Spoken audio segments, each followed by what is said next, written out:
স্বপ্নের আলপনায় তোমাদের সবাইকে জানাই স্বাগত। আজকের গল্প অভিশপ্ত হিরে, দ্বাদশ পর্ব। বড়দিন, মাঝরাত, চৌরঙ্গি আলোয় ঝলমল করছে। দোকানপাট, রেস্তোরাঁ সব যেন নতুন সাজে সেজেছে। পথের মোড়ে মোড়ে আলোর বাহার, বড় বড় বেলুন উঠছে। কোথাও আবার ক্রিসমাস ট্রি। রাস্তাঘাট লোকে লোকারণ্য, যেন উৎসবে মেতে উঠেছে। অ্যাংলো ইন্ডিয়ান আর খ্রিস্টান ছেলেমেয়েরা সং সেজে পথে পথে নাচছে। তাদের সঙ্গে যোগ দিয়েছে সব জাতের ছেলেমেয়েরা। কেউ আবার লম্বা চোঙার মতো টুপি মাথায় দিয়ে, সাদা দাড়ি গোঁফ লাগিয়ে, তার আলকাতরার মতো একটা পোশাক পরে ফাদার খ্রিসমাস সেজেছে। ঠান্ডাও পড়েছে বেশ। পার্ক স্ট্রিটের একটা অভিজাত বারের একটা টেবিলে মিস্টার দাস বসে আছেন। তার সামনে অদৃশ্য কাঁচের গ্লাসে রঙিন পানীয়। অনেকক্ষণ ধরেই তিনি ওখানে এসেছেন। বেশ কিছুটা পানীয় শেষ করেও ফেলেছেন। চোখ দুটো ঢুলুঢুলু। তার মন বড় অশান্ত। একটা বিপদের সম্ভাবনা সবসময় ছায়ার মতো তাকে অনুসরণ করছে।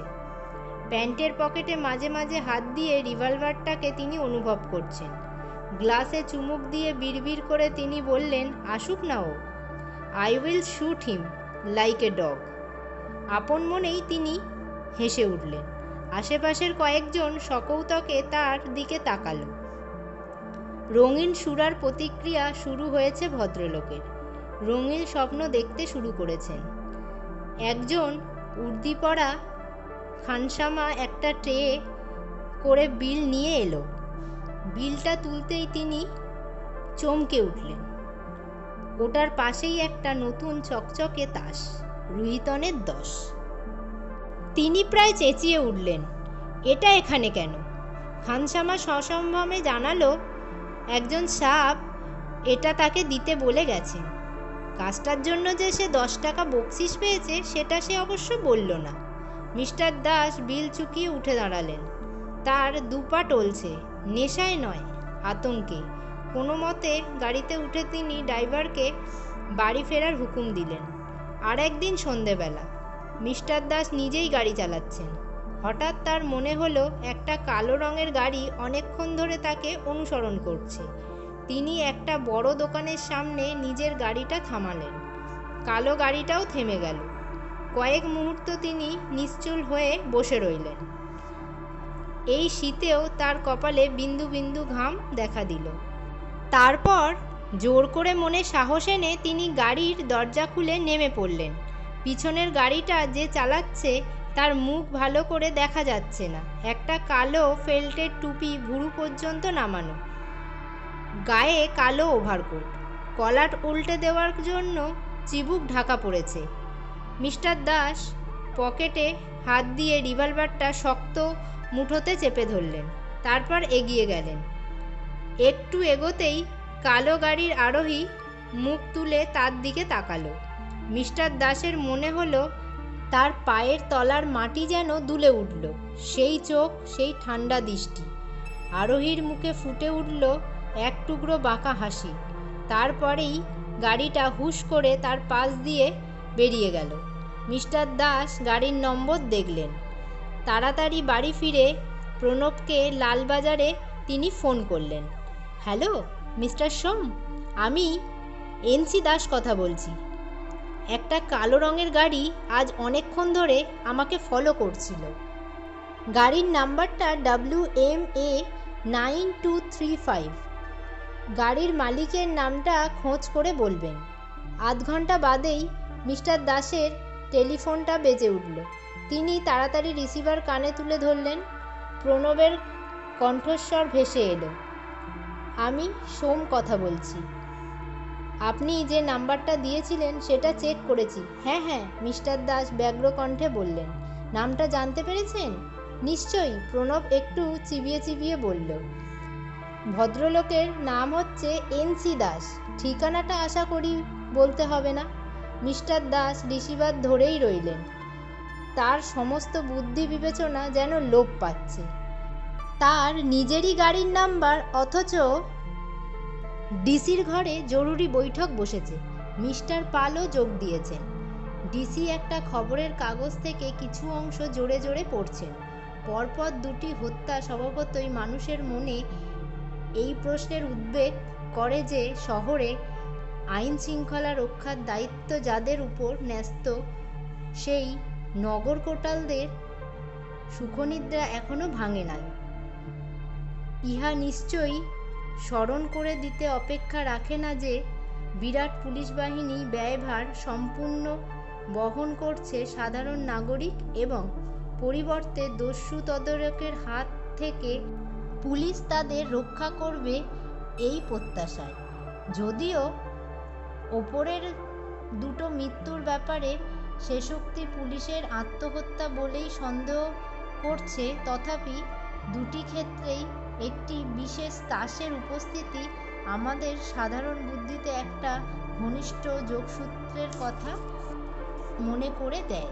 যাই হোক, মাননীয় পুলিশ মন্ত্রীর কাছে আমাদের স্বনির্বন্ধ অনুরোধ তিনি যেন এই ব্যাপারে উপযুক্ত ব্যবস্থা অবলম্বন করেন। ডিসি পড়া শেষ করে মুখ তুলে বললেন, কমিশনার আমাকে ডেকে পাঠিয়েছেন। মিনিস্টার নাকি কাগজ পড়ে তাকে ফোন করেছিলেন, খুব বকাবকি করেছেন। কমিশনার হুকুম দিয়েছেন যেমন করেই হোক খুব তাড়াতাড়ি কেসটার ফয়সালা করতে হবে। মুশকিল হচ্ছে। প্রণব একটু মাথা চুলকিয়ে বলল, যে পথ ধরেই এগোচ্ছি শেষ পর্যন্ত কানাগলিতে গিয়ে বাধা পেয়ে ফিরে আসতে হচ্ছে। খুনি যে সুপ্রিয় মিত্র সে বিষয়ে আমাদের কোনো সন্দেহ নেই, কিন্তু কথা হচ্ছে তার গতিবিধি আমাদের একেবারে অজানা। তার চেহারাটা পর্যন্ত আমরা জানি না। একটা আশার কথা হচ্ছে মিস্টার পাল এবার বললেন, সুপ্রিয় যে মিস্টার দাসের ওপর প্রতিশোধ নেবার চেষ্টা করবে এটা ধ্রুব সত্য। মিস্টার সোম এ ব্যাপারে উপযুক্ত ব্যবস্থা অবলম্বন করেছেন এবং আমরা আশা করব সুপ্রিয় এবার শুধু ব্যর্থ হবে না, তার মুখোশও খুলে পড়বে। মিস্টার দাসের কাছে সুপ্রিয়র চেহারার বর্ণনা আশা করি তুমি নিয়েছ। প্রণবকে লক্ষ্য করে ডিসি প্রশ্ন করলেন। হ্যাঁ নিয়েছি, প্রণব জবাব দিল, কিন্তু তাতে বিশেষ সুবিধা হবে বলে মনে হয় না স্যার।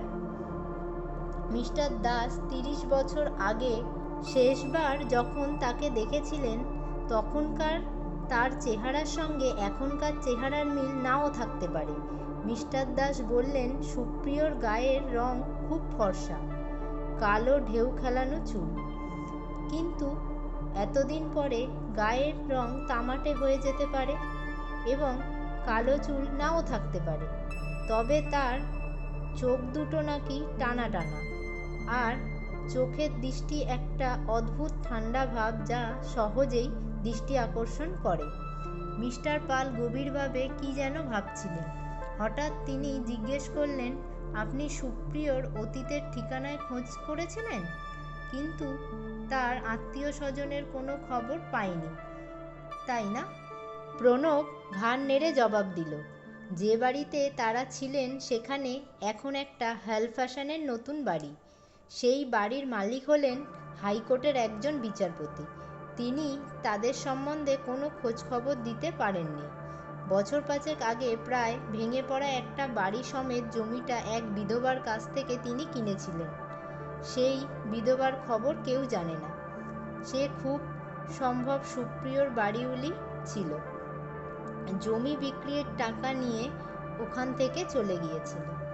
তা ছাড়া পুরানো বাসিন্দারা কেউ বা পাড়া ছেড়ে চলে গেছেন, কেউ বা মারা গেছেন। মোটের উপর সুপ্রিয়র পরিবারের কোনো হদিশ পাওয়া যায়নি। হয়তো তারা ওখান থেকে উঠে গিয়েছিল। তবে এক ভদ্রলোক বলেছেন বছর 2 আগে কে একজন তাদের সম্বন্ধে খোঁজখবর করছিল। লোকটির পোশাক নাকি ছিল অদ্ভুত। মাথায় কালো টুপি, গায়ে কালো একটা ওভারকোট, চোখে কালো চশমা আর পায়ে কালো জুতো। তাকে অবশ্য আর দেখা যায়নি। আজকের গল্পের অংশ তাহলে এই পর্যন্তই। গল্পটা তোমাদের কেমন লাগলো সেটা অবশ্যই আমাকে কমেন্টে লিখে জানাবে, আর ভালো লাগলে লাইক ও শেয়ার করবে। আর যারা নতুন বন্ধু অবশ্যই আমার চ্যানেলটাকে সাবস্ক্রাইব করে রেখো, যাতে পরের ভিডিওগুলো তোমরা খুব তাড়াতাড়ি পেয়ে যাও। আজ তাহলে এই পর্যন্তই থাক, দেখা হচ্ছে পরের ভিডিওতে পরের অংশ নিয়ে। ততক্ষণ পর্যন্ত তোমরা সবাই ভালো থেকো এবং সুস্থ থেকো।